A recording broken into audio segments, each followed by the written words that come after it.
বিজ্ঞান সাধারণ ও অসাধারণ মাধ্যমিক আর উচ্চ মাধ্যমিক শ্রেণীর ছাত্রছাত্রীদের জন্য বিজ্ঞান কুইজ অনুষ্ঠান। যারা গত অনুষ্ঠানে ভালো করেছিল তাদেরকে এই অনুষ্ঠানে আবার আমন্ত্রণ জানানো হয়েছে। সে সঙ্গে নতুন প্রতিযোগীও আমাদের সঙ্গে যোগ দিয়েছে বেশ কয়েকজন। সবার সঙ্গেই পরিচিত হওয়া যাক। আমি মোয়াজ বিন মাহবুব। আমি প্রচেতা মজুমদার। আমি ফারজানা ফারিহা। আমি সঞ্জিম জামান। আমি আফরিন জান্নাত। আমি কাজিয়ানি কারমান। আমি জেনি অরিলি হ্যামব্রম। আমি তাসফিয়া হক নুহা। আমি মাতৃকা আরজমির। আমি তামিম ইকবাল। আমাদের অনুষ্ঠানের 4টি পর্ব। প্রথম পর্বটি হচ্ছে বিজ্ঞান সবখানে। এখানে 5টা প্রশ্ন থাকবে এই পর্বে। প্রত্যেক প্রশ্নে 5 নম্বর করে, দরকার হলে আমরা ভাগ করেও দিতে পারবো। প্রথম প্রশ্নটি, ধুধু মরুভূমি, কোথাও সবুজের কোনো চিহ্ন নাই, বৃষ্টিও হয় না কোনো। হঠাৎ দেখা গেল যে কয়েক পশলা বৃষ্টি হলো এবং খুব দ্রুত 2-1 দিনের মধ্যেই দেখা গেল সুন্দর সুন্দর ফুল ফুটে রয়েছে সারা মরুভূমি। এটা কি করে সম্ভব? নোহা। মরুভূমির জন্য স্পেশাল কয়েকটা গাছ আছে, তো ওগুলো হচ্ছে গিয়ে ভিতরে, ওরা সাকুলেন্টস বলা হয়। তো ওদের হচ্ছে গিয়ে ভিতরে ওদের স্ট্রাকচারটা এমন থাকে যে ভিতরে হচ্ছে গিয়ে পানিটা হচ্ছে গিয়ে বের হতে পারে না, মানে ওদের সেলগুলোর মধ্যে কিউটিক্যাল লেয়ার বেশি থাকবে, তারপর ট্রান্সপিরেশন কম হবে। তো এমন এমন ফুল ওখানে ফুটে। আমি আবার সুযোগ দেব, তারপর হয়তো নোহাকে কিছু নম্বর দেওয়া যাবে। মরুভূমির আপার স্ট্যাট মানে তার বালির নিচে মানে কয়েক প্রজাতির উদ্ভিদ থাকে এবং সেগুলো পানি ছাড়া মানে মাটির নিচের পানি দিয়ে তারা বেঁচে থাকে। যখন বৃষ্টিটা হয় তখন তারা নিজেদের গ্রোথটাকে ডেভেলপ করতে পারে এবং তারপরে তারা মাটির উপরে আসে এবং তারপরে ব্যাখ্যা হলো না। তো ঠিক আছে, আমরা এখানে থামি। ব্যাপারটা হচ্ছে কি, মরুভূমির কারণেই কিছু এমনভাবে ইভলভ করেছে যে সুপ্ত অবস্থায় বীজগুলো থাকে। এই বীজ হয়তো আগেকার কোনো ফসল থেকে এসছে, আগে যখন উঠেছিল আবার মরে গেছে, কিন্তু বীজগুলো রয়ে গেছে। এবং বীজগুলো এমনভাবে পরিবর্তিত হয়েছে যে পানির ছোঁয়া পেলেই এদের মধ্যে কিছু এনজাইম সচেষ্ট হয়ে যায় এবং সেই এনজাইমের কারণে খুব দ্রুত অঙ্কুরোদ্গম হয়, এবং তার ফলে ফুল আসতেও দেরি হয় না, সব কিছু খুব সংক্ষেপে হয়ে যায় এবং সুন্দর ফুল ফুটে থাকে মরুভূমিতে। এটা মরুভূমির সাথে মানায় না, হঠাৎ মনে হয় যে একেবারে বদলে গেছে। এটা একটা অদ্ভুত একটা ব্যাপার, কিন্তু মরুভূমিতে এটা হয়। তো আমরা এটার জন্যে আসলে সেভাবে কাউকে নম্বর দিতে পারলাম না। আমরা পরের প্রশ্নে চলে যাই। নোহাকে বোধহয় কিছু নম্বর দিতে হবে, 2 নম্বর দিতে হবে নোহাকে। সে জিনিসটাকে ইনিশিয়েট করেছিল। আমরা পরের প্রশ্নে চলে যাই।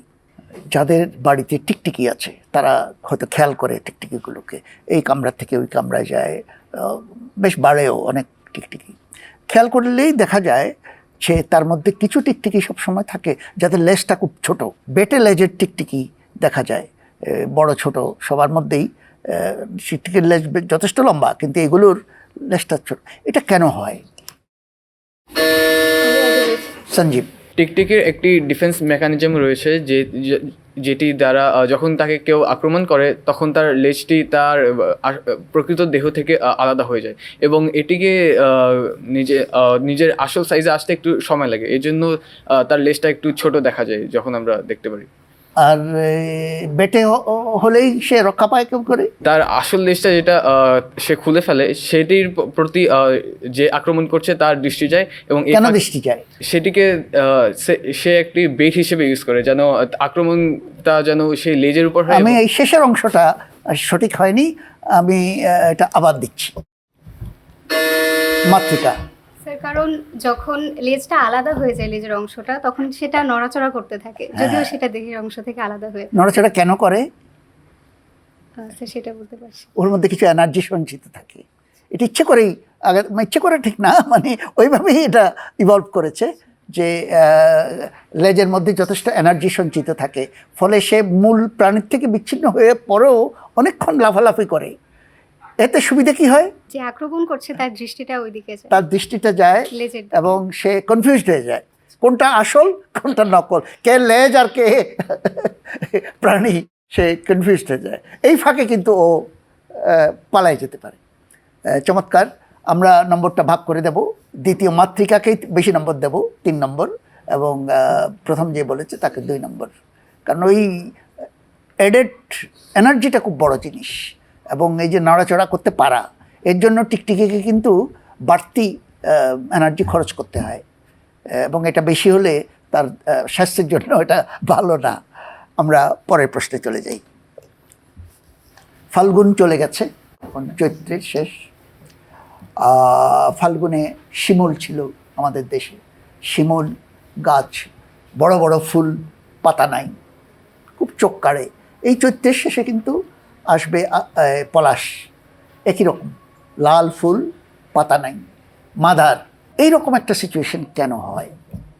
সিজনাল চেঞ্জের জন্য টেম্পারেচার চেঞ্জ হয়, তো টেম্পারেচার যখন চেঞ্জ হয় তখন হচ্ছে গিয়ে ওই এক না, একটা টেম্পারেচারের জন্যই হয় ইত্যাদি, কিন্তু কৌশলটা কি এখানে, কৌশলটা কেন হচ্ছে- তাকে এই অবস্থায় আসতে, পাতাটা পড়ে যায় হচ্ছে ওই টাইমে বেশি কি গরম। সুবিধা হয় তার? সুবিধা হয় যে তার হচ্ছে গিয়ে ট্রান্সপিরেশনটা কমে যায়, তো তার জন্য তার গাছের মধ্যে পানিটা বেশি সঞ্চয় হতে পারে গরমকালে। পানিটা হ্যাঁ। সংরক্ষিত হয়। আর কি সুবিধা? আরেকটা হচ্ছে গিয়ে এনার্জি কম ইউজ হয়, মানে লস হয়, এটা একটা। সেটা কেন? যাতে করে হচ্ছে ফ্রুটস হতে পারে, ফল মানে ফুলটা ফুটতে পারে, ফ্রুটস হতে পারে, এটার জন্য। না, ঠিক আছে, নোহাই নম্বরটা পাবে, পুরাটাই পাবে। এই গাছগুলোর একটা কৌশল যে পানি যেন না হারায়। তো শুকনা মৌসুম, তো এটা বৃষ্টি হয়েছে অনেক দিন হয়ে গেল, তো শুকনা মৌসুমে পানিটা যেন না হারায়। কারণ পাতা মানে প্রস্বেদন, যেটা ট্রান্সপিরেশন বললো, প্রস্বেদন, পাতার মধ্যে থেকে পানিটা চলে যায়।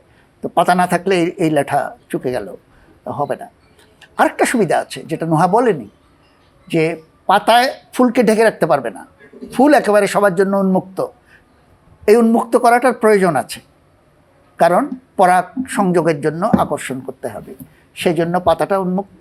তাড়াতাড়ি পরাগ সংযোগ করে আকর্ষণ করে বর্ষাকালে যখন বৃষ্টি হবে তখনকার জন্য সে তৈরি হয়, তখন আবার পাতা মেলবে, এবং তখন ফল হবে, বীজ হবে, আবার সে নতুনভাবে তৈরি হবে। তো নোহা 5 নম্বর পাবে এটার জন্যে। পরের প্রশ্নে চলে যাচ্ছি।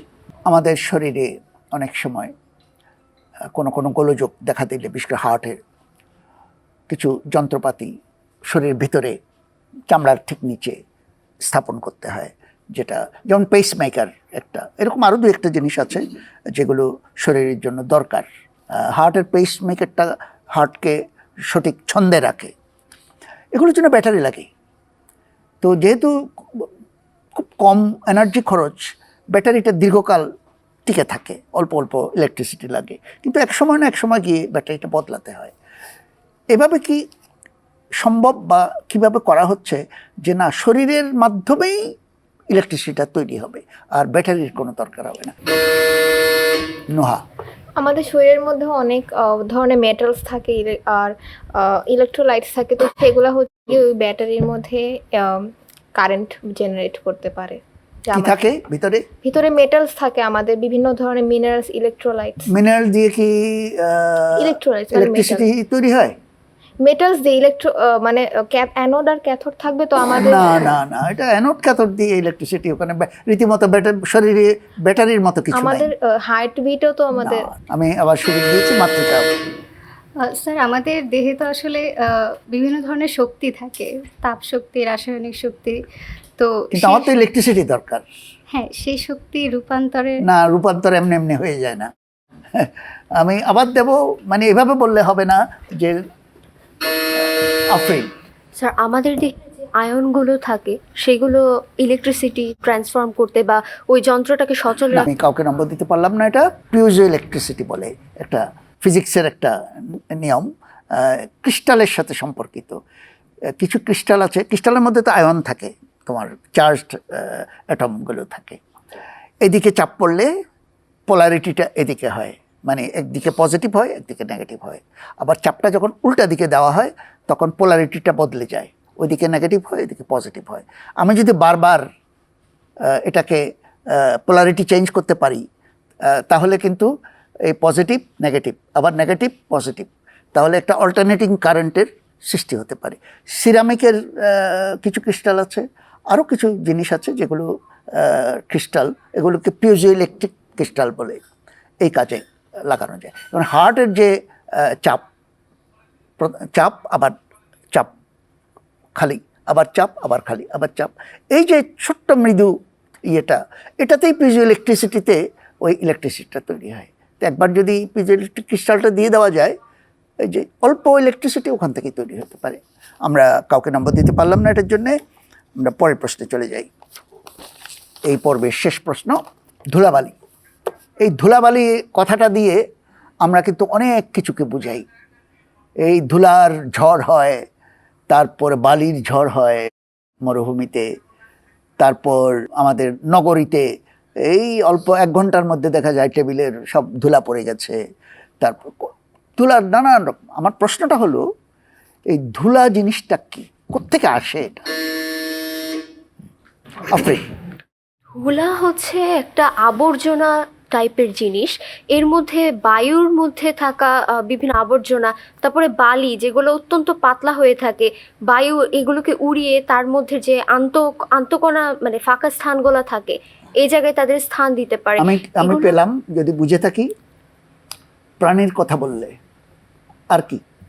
প্রাণীর কি? প্রাণীর কোন স্যার, অংশ? বালি হ্যাঁ, বালি পানি, বালি বালি। মানে এই বালি sand। জিনিসটা কি?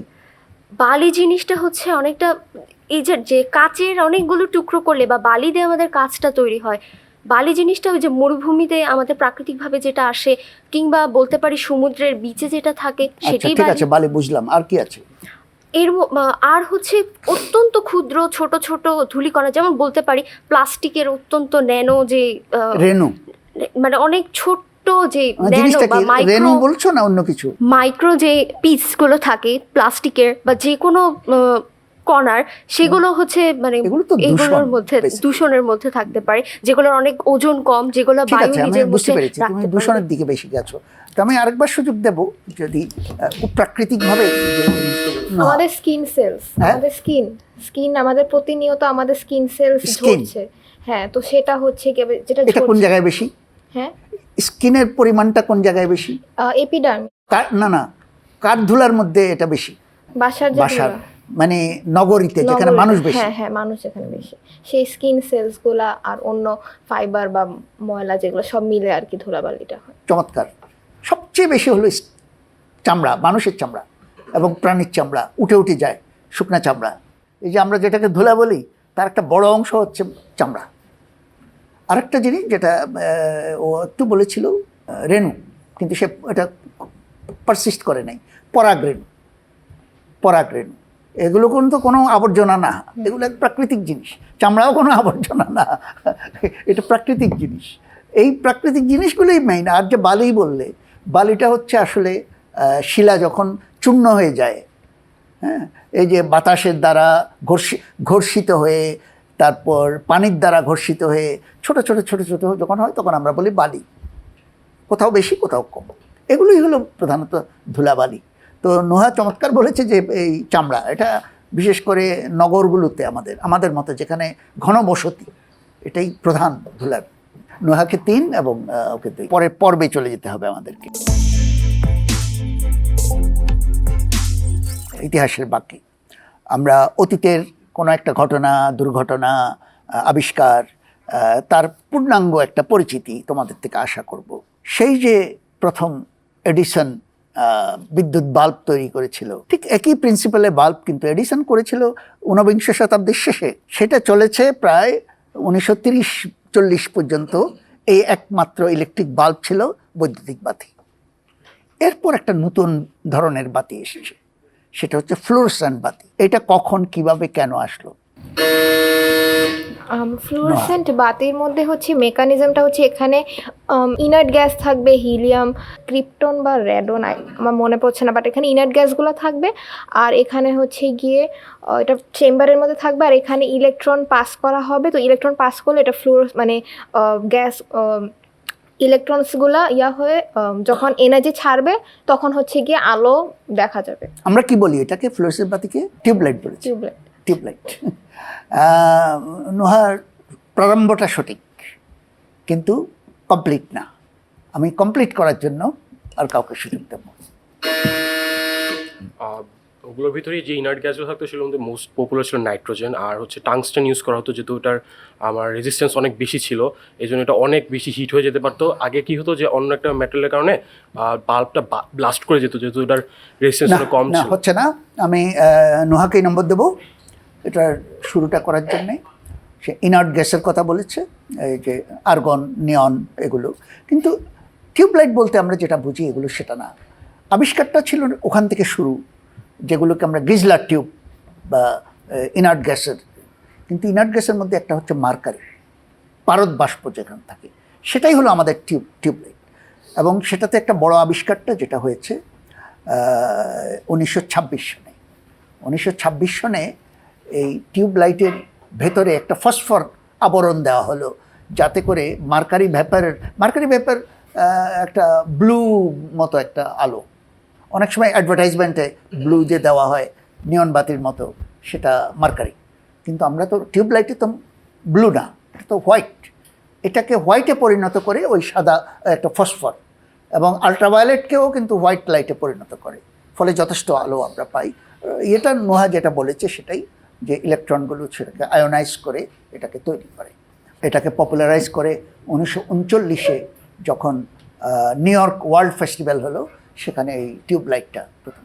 এরপর থেকে আস্তে আস্তে ওই বাল্বটা কমতে থাকলো আর ফ্লোরেসেন্ট বাতি বাড়তে থাকলো। তো আমরা নোহাকে এটার জন্যে 3 নম্বর দেব। পরের প্রশ্নে চলে যাই আমরা।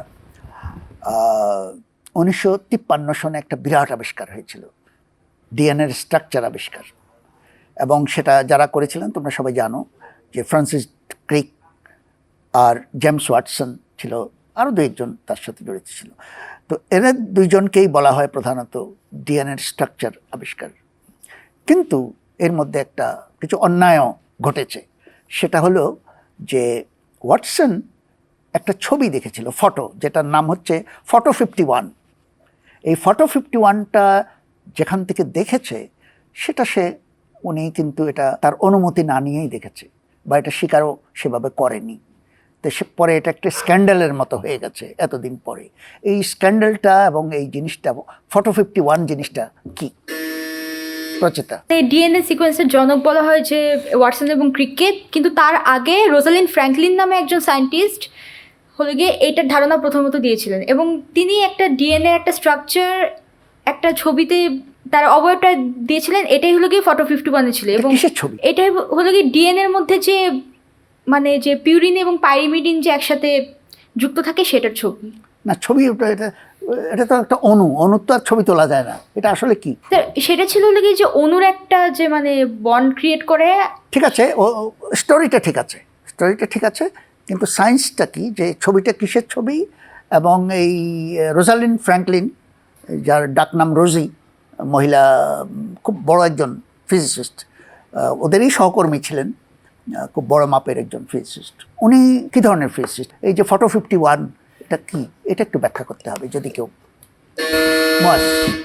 ওয়ানটা ছিল মূলত হচ্ছে লাইক ডাবল হিলিক্সের একটা হাইপোথিসিস, লাইক তিনি ডাবল হিলিক্সটা প্রবর্তন করেছেন, কিন্তু সেটা ওয়াটসন এবং ক্রিক পরে। আমি একটু ফটোর কথা বলছি। ফটোটা মূলত লাইক ক্রোমোজোমের যে সেলের যে ডাবল না, আমি নিতে পারছি না। এটা হলো এক্সরে ক্রিস্টোগ্রাফি, এটা এক্সরের ছবি, এক্সরে করা যায়, ক্রিস্টালকে এক্সরে করা যায়, ডিএনএ ক্রিস্টালাইজ করে তার এক্সরে তুললে কতগুলো স্পট পাওয়া যায়, স্পট বা একটা স্ট্রাকচারের মতো পাওয়া যায়। তার ক্রিস্টালটা কি তার ফর্ম এটা বোঝা যায়। রোজালিন ফ্র্যাঙ্কলিন ছিলেন এক্সট্রা ক্রিস্টালোগ্রাফার, উনি এটা অত্যন্ত নিখুঁতভাবে করতে পারতেন, অনেকগুলো ছবি তুলেছে। ফটো 51 হলো কেন, তার মানে আরও 50টা আছে। তো উনি অনেক ছবি তুলেছিলেন, কিন্তু এটা হচ্ছিল সবচেয়ে বেটার। এবং এটা ছবি তোলার ব্যাপার না, এটা ব্যাখ্যা করার ব্যাপার আছে, এটার টেকনোলজি, এটার সায়েন্স নিখুঁত হতে হয়। কিন্তু রোজালিনকে ওরা বেশি পাত্তা দিত না, এবং একটা কনফারেন্সে এটা রোজালিন্ডের যে বস ছিল উনি দেখিয়েছেন রোজালিন্ডের নাম না বলেই, এবং ও এটা মনে রেখেছে। সে কিন্তু তার কাজে এটার থেকেই কিন্তু আইডিয়াটা পেয়েছে যে স্ট্রাকচারটা কীরকম হবে। তো পরবর্তীকালে তখনকার মতো তেমন কিছু হয়নি। পরবর্তীকালে যখন নোবেল প্রাইজ পেল তখন সবাই খুব জিনিসটা নিয়ে করেছিল। অবশ্য রোজালিন্ডের নোবেল প্রাইজ পাওয়ার কথা নয়, কারণ উনি মারা গিয়েছিলেন, এবং মারা যাওয়ার কারণ হলো অতিরিক্ত এক্সরে নেওয়ার ফলেই মারা গিয়েছিলেন।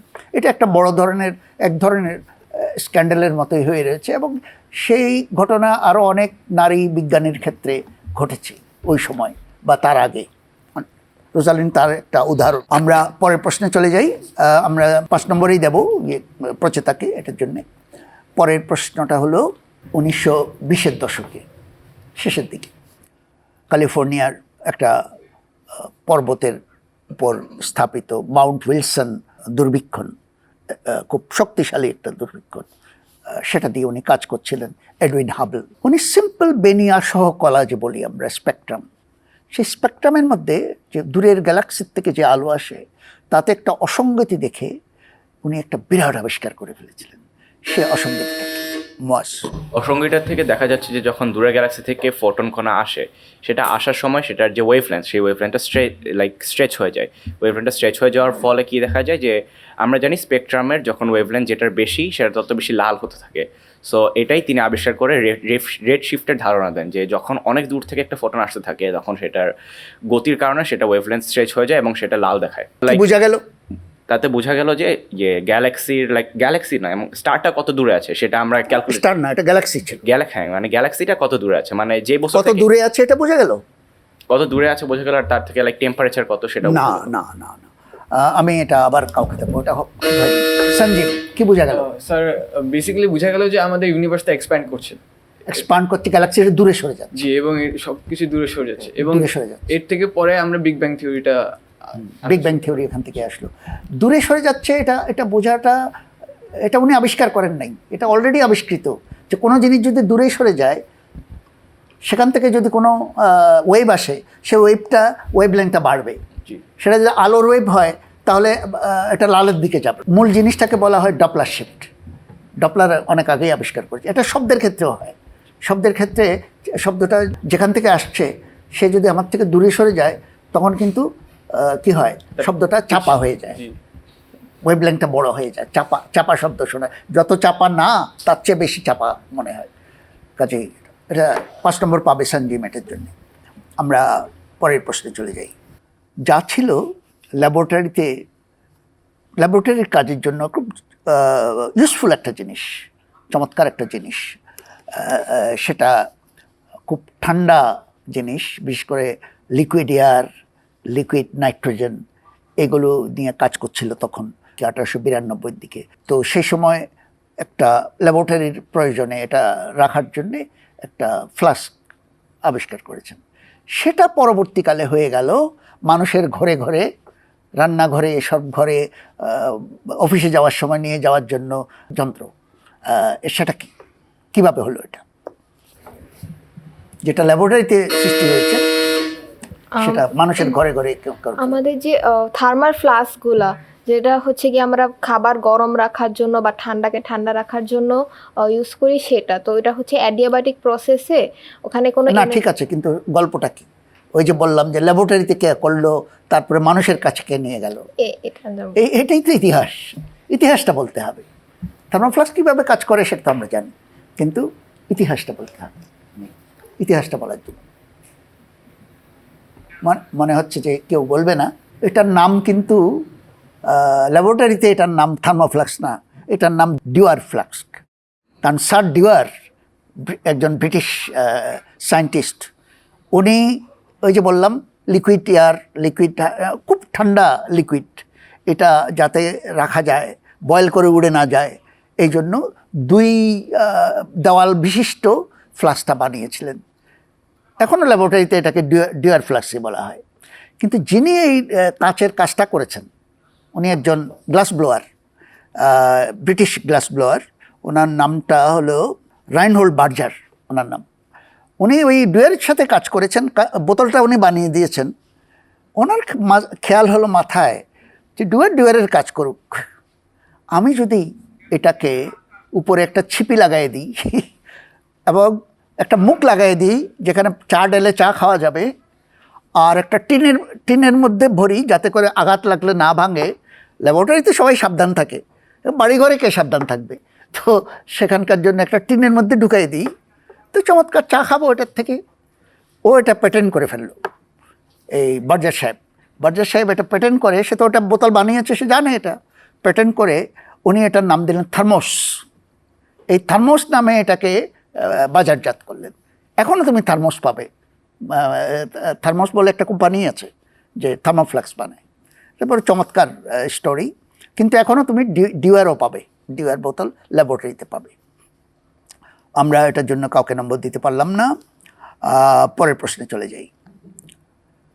1700 শতকের কথা, ইটালির একজন জীববিজ্ঞানী, ওনার নাম হলো লুইগি গ্যালভানি। উনি জীববিজ্ঞানী, পিওর জীববিজ্ঞানী, অথচ ওনার নামে ফিজিক্সের ইলেকট্রিসিটির যন্ত্র আছে, গ্যালভানোমিটার। এটা কেন জীববিজ্ঞানী, কেন গ্যালভানোমিটার হলো মোয়াস? উনি জীববিজ্ঞানী, উনি হচ্ছে মূলত লাইক ব্রেনের ইলেকট্রিক সিগন্যালগুলো ক্যালকুলেট করতে গিয়ে উনি হচ্ছে গ্যালভানোমিটারটা আবিষ্কার করে ফেলেন। যে উনি গ্যালভানোমিটার আবিষ্কার করেননি, উনি জীব নিয়েই ছিলেন। আমি অন্য কাউকে। স্যার ওনার নামে গ্যালভানিক সেলটা আবিষ্কার করা হয়েছে। গ্যালভানিক সেল, সেল কি জিনিস এটা? বিদ্যুৎ উৎপাদন করতে আমরা একটা সেল ইউজ করি, যেটাতে লবণ সেতু ইউজ করে, সেটাকে গ্যালভানিক সেল বলে। না, এটা গ্যালভানিক সেল বলে কোনো জিনিস নাই। আমি একটা মানে ক্লু দিই তোমাদেরকে, সেটা হলো ওনাকে ব্যাং নাচিয়েও বলা হয়, ব্যাং নাচিয়ে বিজ্ঞানী, ব্যাং নাচানো বিজ্ঞানী, এটা বলা হয় গ্যালভানিকে। আমার মনে হয় কেউ বলতে চাও না এটা। উনি একজন জীববিজ্ঞানী, উনি ব্যাং নিয়ে কাজ করছিলেন এবং উনি দেখলেন যে এই মেটালের পাত্রের উপর ব্যাং রেখে, কাটা ব্যাং, উনি যতবার একটা মেটালিক ফোর্সেপ নিয়ে যান, ব্যাংটা এরকম তার মাসেলটা কনভালস করে, মাসেলটা কনভালস করে। আরেকবার দেখলেন যে সুতার মধ্যে ব্যাং ঝুলানো তার দেহ, যতবার এটা দুলে দুলে এরকম দুলছে পেন্ডুলামের মতো, দুলে যখন মেটাল রেলিংয়ের সাথে লাগতেছে ওটা আবার কনভালস করছে। উনি এটার নাম দিলেন অ্যানিম্যাল ইলেকট্রিসিটি। ওনার ধারণা বলে ব্যাং থেকে বোধহয় ইলেকট্রিসিটি বেরোচ্ছে, অ্যানিম্যাল ইলেকট্রিসিটি। তখন আরেকজন ওনার সহকর্মী, সেখানে না, ইটালি, একই দেশের, ওনার নাম ভোল্টা বললেন যে আসলে ব্যাপারটা তা না, আসলে ব্যাঙের থেকে কোনো ইলেকট্রিসিটি হচ্ছে না, আসলে দুই রকমের মেটাল একত্র হলে ওটা একটা সেল তৈরি হয়, ওটাতে ইলেকট্রিসিটি হচ্ছে, মাঝখানে ব্যাংটা পড়ে ইলেকট্রিসিটি ব্যাঙের ভিতর দিয়ে যাচ্ছে বলে সেটা কুচকাচ্ছে। তো এই জন্য দুজনে মিলে কিন্তু আসলে বর্তমান যে ইলেকট্রিক কারেন্ট এটাকে এস্টাবলিশ করেছিলেন। এই জন্য সম্মান করার জন্য আমরা গ্যালভানির নামে গ্যালভানোমিটার দিয়েছি। তো কেউ নম্বর পেল না, এর জন্যে আমরা এই পর্বটাও শেষ করে ফেললাম। আমরা পরের পর্বে চলে যাই। 2026 থেকে 2036, এবং একটা জিনিস কিভাবে আমরা ভবিষ্যৎবাণী করব যে এটা কিভাবে বিবর্তিত হবে সামনে। প্রথম যে বিষয়টা, এখানে কিন্তু 10 নম্বর, একটু ডিটেলস বলতে হবে, ধাপে ধাপে বলতে হবে, একটু কল্পনা শক্তিরও পরিচয় দিতে হবে। প্রথম যে বিষয়টি, 10 বছরে, আগামী 10 বছরে উচ্চশিক্ষার বাহকটা কি হবে? সঞ্জীব। স্যার মেনলি আমরা এই পর্যন্ত আমরা আর্টিফিশিয়াল ইন্টেলিজেন্সের আবির্ভাবটা দেখতে পাচ্ছি। সো আমরা উচ্চশিক্ষার জন্য এই আর্টিফিশিয়াল ইন্টেলিজেন্সটাকে ব্যবহার করতে পারি, যেভাবে আমরা শিক্ষাটা অর্জন করতে চাই সেভাবে তা প্রদান করতে পারবে, এবং আমরা এতে মানে সহজেই জটিল বিষয় শিখতে পারবো, এবং এটি ধীরে ধীরে আরও কমপ্লেক্স হতে থাকবে। তো আমরা একজন যদি একটি বিষয়ে পারদর্শী হতে পারে, সে যেহেতু এটি সহজে শিখতে পারছে, সে আরও নানা বিষয়ে শিখতে পারবে আর্টিফিশিয়াল ইন্টেলিজেন্সের মাধ্যমে। আর্টিফিশিয়াল ইন্টেলিজেন্স অনেক ব্যবহার করা হবে। জি, আরেকটু বলার চেষ্টা করো যে আমাদের ইনস্টিটিউশনগুলো কী হবে, যেমন স্কুল আছে, কলেজ আছে, বিশ্ববিদ্যালয় আছে, এদের অবস্থাটা কী হবে? ইনস্টিটিউশনগুলো আরও মানে নিজের ভিতরে ইন্টারকানেক্টেডনেসটা বাড়াতে পারবে, কারণ এখানে আর্টিফিশিয়াল ইন্টেলিজেন্সটা ইউজ করা হচ্ছে, এবং তার প্রত্যেকটা স্টুডেন্টের জন্য আলাদা আলাদাভাবে নিজেরা শিক্ষাটা প্রদান করছে। সো সবগুলো ইনস্টিটিউশন একসঙ্গে একত্রে কাজ করলে একটি সোসাইটির জন্য উপকারী হবে। একত্রে করার জন্য আর্টিফিশিয়াল ইন্টেলিজেন্সের দরকার নেই, পার্সোনালাইজ করতে চাই তাহলে দ্যাটস এ গুড পয়েন্ট। কিন্তু বিশ্ববিদ্যালয়ের চেহারা, উচ্চশিক্ষার চেহারা অনেক পাল্টে যাবে। আমি সেই পাল্টানো চেহারাটা আরেকটু অন্যদের থেকে শুনতে চাই। অনেক ভার্চুয়াল ক্লাসরুমগুলো নিয়ে আসতে পারবো যেগুলো একদম পার্সোনালাইজড হবে। ধরেন একজন হচ্ছে ম্যাথসে অনেক দুর্বল, ওর জন্য পুরো সেপারেট একটা ভার্চুয়াল এনভায়রনমেন্টে টিচার ওকে হচ্ছে ভার্চুয়ালি শেখাতে পারবে, বা ওই টিচারটাও একটা আর্টিফিশিয়াল ইন্টেলিজেন্স হতে পারবে যে ওর সাথে কম্প্যাটেবল হবে, ওর লার্নিং পেসের সাথে আগাতে পারবে। মানুষ টিচারকে এআই টিচার দিয়ে রিপ্লেস করতে রিপ্লেস করবে না, একটা টিচার সুপারভাইজ করবে যে আমার এই Supervise করবে। স্টুডেন্টের এই জিনিসের উইকনেস আছে, আমার এআইটাকে ইউজ করে ওকে কম্প্যাটিবিলিটির সাথে পড়ানো। সবাই কিন্তু একই পেসে যায় না, সো ওর জন্য একটা পার্সোনালাইজ পেস্ট হতে পারবে। দেন হচ্ছে আমাদের যেসব রিসার্চের যেসব ফিল্ড আছে, ধরেন হচ্ছে একটা সিমুলেটেড এনভায়রনমেন্টে আরও বেটার একটা রিসার্চের অপরচুনিটি থাকতে পারবে, বা কোনো ধরেন জিওলজিস্ট, সে হচ্ছে একটা গুহার একটা হচ্ছে কেভ সিমুলেশন করে তার স্টুডেন্টদেরকে ওই ভিতরে নিয়ে গেল, যদি ওটা অনেক রিস্কি জায়গা, সে একটা ক্লাসরুমে নিয়ে সেটা একদম আরও ভালোভাবে দেখাতে পারবে, যে তারা হ্যান্ডস অন এক্সপিরিয়েন্সটা পেতে পারে, যেটা আমাদের এডুকেশন সিস্টেম। এখানে আমি ইনস্টিটিউশনের কথা পাচ্ছি না।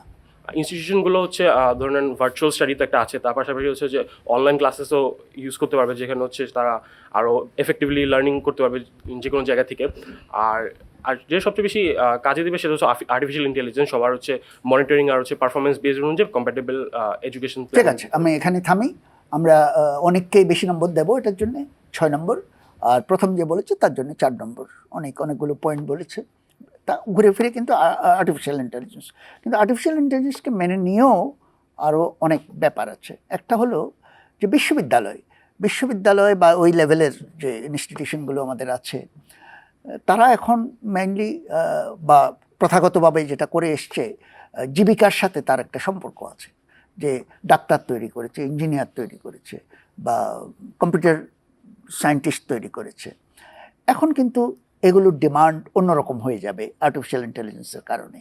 কাজেই বিশ্ববিদ্যালয়ের কাজ কিন্তু জীবিকার সাথে আলাদা হয়ে যাবে। জীবিকার জন্য বিশ্ববিদ্যালয় লাগবে না। জীবিকা তখন কার জীবিকা থাকবে, কার জীবিকা থাকবে না, এটাও একটা প্রশ্ন। তো কাজেই যেগুলো থাকবে সেগুলোর জন্যই, যেমন হয়তো নার্সের কাজটা তখন খুব গুরুত্ব পাবে, কারণ সেটা আর্টিফিশিয়াল ইন্টেলিজেন্স করতে পারবে না। তখন নার্সিং তো আর বিশ্ববিদ্যালয়ে পড়া, ওটা ট্রেনিং ব্যবস্থা হবে, আর্টিফিশিয়াল ইন্টেলিজেন্স সেটা আলাদা জায়গায় হবে। তাহলে বিশ্ববিদ্যালয় কী করবে? বিশ্ববিদ্যালয় তখন প্রধানত মানুষের আনন্দ, মানুষের চেতনা, মানুষের দর্শন, এগুলোর দিকে, আর জীবিকার কাজটা অন্য জায়গায় চলে যাবে। পরের বিষয়ে চলে যাই। বিষয়টা হলো খাবারের তৈরি এবং পরিবেশন। আগামী 10 বছরে কি পরিবর্তন আসবে? প্রচেতা। প্রথমত যেটা বর্তমানে দেখা যাচ্ছে যে আমাদের মিট ইন্ডাস্ট্রি যেটা, সেখানে স্যার অনেক ক্রুয়েলটি ইউজ হচ্ছে, যে আমরা অনেক বাজেভাবে অ্যানিমেলদেরকে স্লটার করছি। তাই স্যার আমরা 3D প্রিন্টিং ইউজ করে ফুড আমরা জেনারেট করতে পারি অ্যানিমেল সেল থেকে। তাছাড়া স্যার জেনেটিক্যালি মডিফাইড আমরা ফুড উৎপন্ন করতে পারি, যে কোনো একটা ধরেন স্যার কোনো একটা আমের দুটো ভ্যারিয়েন্ট আছে। একটা আম হলো গিয়ে বেশি বড় সাইজে, আর একটা মিষ্টি। তাই স্যার দুটোর জিন নিয়ে আমরা একটা কম্বাইন্ড একটা জিন তৈরি করি। আমি ঠিক একেবারে খাবারের সোর্সেও যেতে চাই না, আমি জাস্ট রান্নাঘরে খাবারটা তৈরি করা, রান্না করা এবং পরিবেশন করা।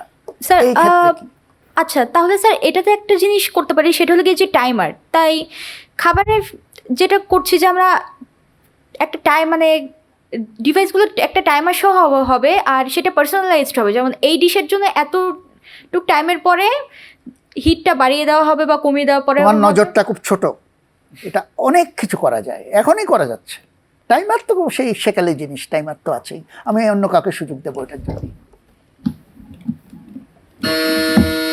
রান্না করার বিষয়টা যেটা, সেটা বর্তমানে আমরা বহুত ডিভাইস দেখছি, যেমন ওভেন, স্টোভ, ইলেকট্রিক স্টোভ, বহুত কিছু। এখন মূলত যে চেঞ্জটা আসবে সেটা হচ্ছে গিয়ে খাবার রান্নার প্রসেসটাতে অনেক ডেভেলপমেন্টস আসবে। যেমন আমরা বর্তমানে বাংলাদেশে এখনই দেখছি প্যাকেজড ফুড, যেটা এখন প্যাকেজড ফুডের ইন্ডাস্ট্রিটা আরও বেশি গ্রো করবে, গ্লোবালি ওইটা অনেক গ্রো করবে।